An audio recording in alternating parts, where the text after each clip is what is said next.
आप एक नाम का जिक्र जरूर करते हैं, नूर त्राली का, जिसको आप ड्वार्फ ऑफ कश्मीर भी कहते हैं, कश्मीर का बोना। तो ये नूर त्राली कौन था और इसकी क्या कहानी है, हम सुनना चाहेंगे। नूर त्राली मुझे जहाँ तक पता है 71 बॉर्न रहा होगा। ये साउथ कश्मीर त्राल एरिया के गांव में पैदा हुआ था। बचपन से ही ये डिफॉर्मिटी थी इसके शरीर में, and his height never grew beyond 4 feet. 4 feet का बौना था। बौना होना उसके लिए बड़ा वर्च्यू था। बौना होना एक तो बड़ी खराब बात है, गलत बात है। कोई बौना हो तो ये तो उसके साथ बड़ा बेइंसाफी है, शरीर का हैंडीकैप माना जाता है वो आदमी। ये बौना होने का बड़ा फायदा लिया त्राली। रीजन में कि कोई बौना हो फिजिकली इस टाइप के, तो वो पब्लिक की सिंपैथी बहुत लेता है। लोग उसको इस नजर से देखते हैं, अरे ये क्या करेगा, 4 फीट का आदमी है, क्या करेगा, 6 फीट का आदमी तो कुछ कर नहीं सकता। आम धारणा मैं बोल रहा हूं। लोग उसको बड़ा एक नेग्लेक्टेड आई से देखते हैं। लेकिन वो 4 फीट का जो आदमी था ना, वो 8 फीट का आदमी भी वो काम नहीं कर सकता जो किया उसने। तो वो क्या था कि मौलवी, सूफियाना मौलवी पना करता था, झाड़ फूक करता था, और लोगों को कुछ बीमारी होती थी उस पर कुछ इलाज देता, उसको हकीम साहब भी बोलते थे। लेकिन बहुत ही कट्टर रेडिकल आदमी था। यानी जिसको कहते हैं ना कि रेडिकल इस्लाम के थॉट से वो भरा हुआ था। और एक ऐसा आदमी था जो मतलब खोजता था कि मैं टेरर ऑर्गेनाइजेशन को ज्वाइन करूं, मैं कुछ करूं, दीन इस्लाम जिहाद के लिए कुछ करूं। तो करते कराते वो शुरू में वो हिजबुल मुजाहिदीन ज्वाइन किया था, HM। और हिजबुल मुजाहिदीन के साथ उसने ओवरग्राउंड वर्कर के तौर पर काफी काम किया, लेकिन कभी नजरों में नहीं आया। किसी को उसके ऊपर शक नहीं जाता था। रात के अंधेरे में भी मिल गया तो लोग यार अच्छा मौलवी साहब जा रहे हैं, जाओ जाओ जाओ जाओ। लेकिन जब मौलाना मसूद अजहर इंडिया आया और वो पकड़ा गया, उसके बाद गाजी बाबा ने उसका टैलेंट पहचाना और उसको कहीं खबर आई कि उसके OGWs ने उसको खबर की कि ये एक बड़ा पोटेंशियल वाला आदमी है। त्राली आप उनसे मिलो, उनको आप बोर्ड पे लो, वो बड़े मुफीद आदमी हैं। नूर त्राली से उसने मीटिंग किया और नूर त्राली का टैलेंट उसने पहचाना। नूर त्राली को रिस्पॉन्सिबिलिटी बढ़ाई गई, जैश उसने ज्वाइन कर लिया। ज्वाइन करने के बाद उसने बहुत डैमेज किया। लोकल कश्मीरी टेररिज्म में जैश की जो अटैक हिस्ट्री है, पूरे अटैक हिस्ट्री का वो बहुत बड़ा सरगना आदमी था। और हमें तो यहाँ तक पता है कि वो दिल्ली तक ट्रेवल करता था, और इवन दिल्ली में कई चीज़ें ऐसी हुई जिनमें उसका डायरेक्ट हाथ था। और नूर त्राली ने एक बार इच्छा जाहिर की थी कि मैं मौलाना मसूद अजहर से मिलना चाहता हूँ। यानी he was so much motivated, he wanted to meet the supreme commander of Jaish e Mohammed, Maulana Masood Azhar इन बहालपुर। तो उसको आतंकवादियों ने समझाया भाई कि आप इतने छोटे हो कद के, POK क्रॉस करके जाना पड़ेगा, कई किलोमीटर की वॉकिंग है, पहाड़ है, जंगल है, नाला है, 2 फीट आप कूद नहीं सकते। तो उसने बोला वो आप देख लो, लेकिन मेरी ख्वाहिश है, मरने से पहले मैं मिलना चाहता हूं। तो इतना बड़ा असेट था वो जैश के लिए कि उसको टेररिस्ट ने रात को लाइन ऑफ कंट्रोल कंधे पे बिठा के पार किया था। बाकी आतंकियों ने उसकी ख्वाहिश पूरा की और मौलाना मसूद अजहर से उसको मिलवाया ही नहीं, उसको वापस फिर इन्फिल्ट्रेट करवाया इंडिया में। ऐसा मैंने सुना है, मैं इसका प्रमाण नहीं दे सकता। तो पार्लियामेंट अटैक के समय वो एक्टिवली जैश के साथ था। और जिस दिन हमारा इनकाउंटर हुआ, हमारे इनकाउंटर के रात वो दिल्ली में था। तो इनकाउंटर के बाद जो बाकी चीजें, इंट्रोगेशन वगैरह चले, बहुत फॉलोअप हुआ, उसमें खबर लगी कि वो दिल्ली में, नूर त्राली दिल्ली में बैठा हो। जब गाजी बाबा का इनकाउंटर जिस रात चल रहा था तो वो दिल्ली में था। दिल्ली में ऐसे नहीं था, दिल्ली में मिशन के लिए आया था।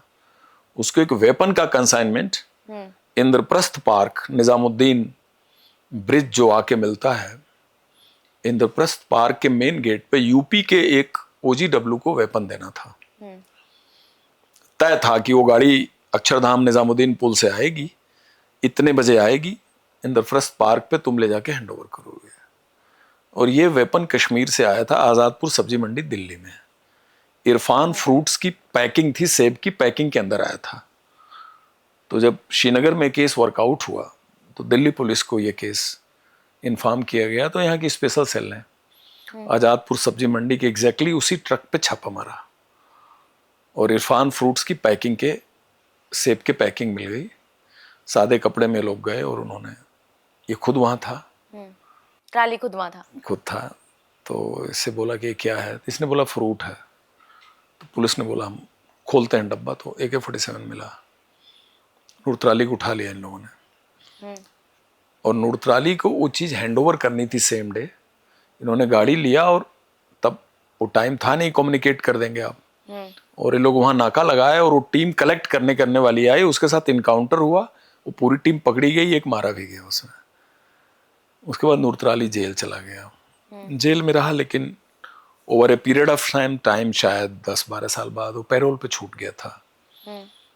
जेल में बहुत लंबा रहा दिल्ली में, छूटा और कुछ साल फिर उसने बेवकूफ़ बनाया आसपास लोगों को कि नहीं अब मैं बिल्कुल ठीक हो गया हूँ। लेकिन जैश ने उसके ऊपर दोबारा भरोसा जताया और बोला कि मौलवी साहब ज्वाइन कीजिए। उन्होंने ज्वाइन कर लिया, ज्वाइन किया, और वो कभी कभी सिक्योरिटी फोर्सेस के कैंप में भी जाता था, आर्मी सीनियर पुलिस अफसरों से भी मिलने की कोशिश करता था, नज़र बचा के उनको कहता था हम आपके लिए काम करेंगे, जैसे होता है। लेकिन उसके पीछे वो कर रहा था जैश का काम। तो उसकी कलई खुली, उसने लास्ट अटैक कराया था अक्टूबर 2017 BSF कैंप श्रीनगर पे, दशहरा के टाइम पे एक सुसाइड अटैक हुआ था। अच्छा। BSF ने उस अटैक में भी सारे टेररिस्ट मार दिए थे। 4 बजे भोर में कैंपस पे अटैक हुआ था। कैंपस के दीवार के पीछे थोड़ा सा एरिया टूटा हुआ था, उस पर कंस्ट्रक्शन वर्क चल रहा था, तो वहाँ सीमेंट बजरी की थोड़ी ऊंचाई थी, तो उस ऊंचाई का फायदा लेकर टेररिस्ट अंदर कूदे थे। लेकिन क्वार्टर गार्ड का संतरी बहुत अलर्ट था, उसने मार दिया। हमारी भी एक कैजुअलिटी हुई थी, 1 या 2, लेकिन इतना बढ़िया ऑपरेशन था कि BSF ने उनके टेरर एक्टिविटीज को बढ़ने से पहले ही किल कर दिया था। वहाँ नूरत्राली एक्सपोज हो चुका था, पता लग गया था, पुलिस ने मॉनिटर कर लिया था कि basically he is the mastermind. और उसी के 2-3 महीना बाद सोमोरा काकापुरा में पुलिस को गलत लीड दे के ले गया रेड कराने, नूरत्राली ट्रैप कराने। पुलिस को पता लग गया था, पुलिस मॉनिटरिंग पे ले रखी थी, पुलिस को पता था कि बेटा तुम कहाँ लेके जा रहे हो, हमको पता है। And in that encounter he was killed and that was the end of his story. वो जब मारा गया तो अल कलाम मैगजीन है जैश की, उसने उसके ट्रिब्यूट, उसके मेमोरियम में बहुत बड़ा राइटअप लिखा था कि दुनिया में बौनों को लोग सड़क पे मदारी का खेल करते हुए देखा है, होटलों के बाहर ही लोगों को मनोरंजन कराते हैं, हंसाते हैं, लेकिन 4 फीट के नूरत्राली ने जो जैश ए मोहम्मद के लिए जो कंट्रीब्यूट किया, ये पूरा ऑर्गेनाइजेशन उनके इस कंट्रीब्यूशन को याद रखेगा। ये उसके लिए लिखा गया था, ये नूरत्राली के लिए लिखा गया। सर, इन आतंकियों में इतना कॉन्फिडेंस कहां से आ जाता है कि ये एक देश के प्रधानमंत्री का मर्डर प्लान कर लेते हैं? देखिए, अगर आप उनके मोटिव और उनके आइडियोलॉजी पे जाएं तो बेसिकली एक आतंकवादी किस लिए बनता है? आतंकवादी अपने काज को हाईलाइट करता है वर्ल्ड में, अपने एक्ट से लोगों को डराता है। एक आतंकवादी अगर आतंकवादी घटना करता है और उसको कोई नहीं जानता तो वो करेगा ही नहीं, वो भी चाहता है कि दुनिया उसे जाने। मीडिया इसका बहुत बड़ा मीडियम है, मीडिया के थ्रू ही लोगों तक पहुंचेगा। अगर किसी आतंकवादी की घटना को कोई एक्नॉलेज ही ना करे तो आधा आतंकवाद तो ऐसे खत्म हो जाएगा। दूसरा, आतंकवादी भी बड़ा टारगेट क्यों चुनते हैं? टारगेट जितना बड़ा होगा उतना ही इनका सक्सेस का जो पब्लिसिटी है वो बड़ा होगा। ओसामा बिन लादेन ने WTO क्यों चुना? वर्ल्ड ट्रेड टावर क्यों चुना उसने? 26/11 में लश्कर तोयबा ने ताज होटल क्यों चुना? जितनी फेमस जगह उतना बड़ा Exactly. बवाल। खालिस्तान आतंकवादियों ने बेन सिंह मुख्यमंत्री को मारने का क्यों प्लान बनाया? मींस कि जितना टारगेट बड़ा है उतना उनकी पब्लिसिटी बड़ी होगी और उनकी अथॉरिटी पब्लिक में जाएगी। लोग कहेंगे अच्छा ग्लोरिफिकेशन होगा कश्मीर के अवाम में। पब्लिक कहे कि अरे कंट्री का सरबराह चीफ, कंट्री के इतने बड़े लोग अगर सेफ नहीं हैं तो आतंकवादी बहुत तगड़े हैं, ये तो कुछ भी कर सकते हैं। यही है। सर 22 साल पहले जो भी ये एनकाउंटर हुआ गाजी बाबा का, कहते हैं कि उस वक्त तक कोई पहचान भी नहीं पाया कि जो आतंकी मरा है वो गाजी बाबा ही है क्या। जीटीवी का एक जर्नलिस्ट था जिसने एक बार गलती से उसका चेहरा देख लिया था, इंटरव्यू से पहले गाजी बाबा ने अपना फेस रिवील कर दिया था, तो उसने शिनाख्त की कि जिसकी डेथ हुई है, जो मारा गया इस एनकाउंटर में, वो भारत का लादेन है, वो गाजी बाबा है। तो ये जो शूट डाउन था ये आप लोगों ने कैसे किया, और जब आपको ये पता चला कि आपकी गोलियों से गाजी बाबा का एनकाउंटर हुआ है, तो उस वक्त फीलिंग कैसी थी? देखिए, पहले तो जब वो मारा गया तो तब उसमें मैं पर्सनली स्पीकिंग उस समय मैं नहीं समझ पाया कौन था, क्योंकि वो वहां हो सकता है ये संभावना तो थी, और हम इनकाउंटर के लिए जा रहे हैं ये भी पता था। लेकिन ऐसे आतंकवादी का जब तक आपको उसकी आइडेंटिटी का कंफर्मेशन ना हो तब तक आप क्लेम नहीं कर सकते पब्लिकली। ये नियम है, ऐसा करना भी चाहिए नहीं। कई बार प्रीमेच्योर कोई गलत क्लेम भी हो जाता है।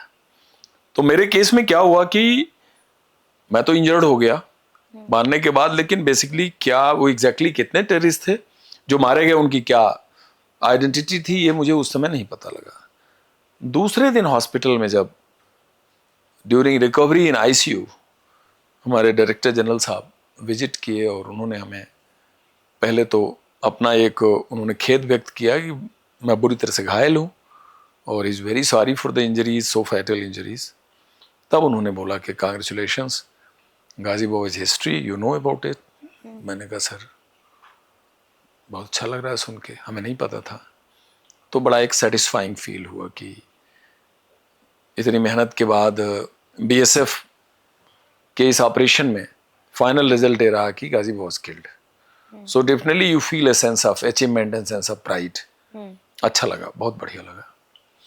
और दूसरा आपने इसका पार्ट ए पूछा कि कैसे आइडेंटिटी, तो उसमें जी न्यूज़ के रिपोर्टर के अलावा हमारे पास एक पाकिस्तानी अलाइव जो सुसाइडर था, अंसार भाई, जो एक दिन पहले हम लोगों ने पकड़ा था, जो कि प्रधानमंत्री महोदय के वापसी के दिन उनके रिटर्न टू दिल्ली का जो डेट था उस दिन वो अटैक करना चाहता था।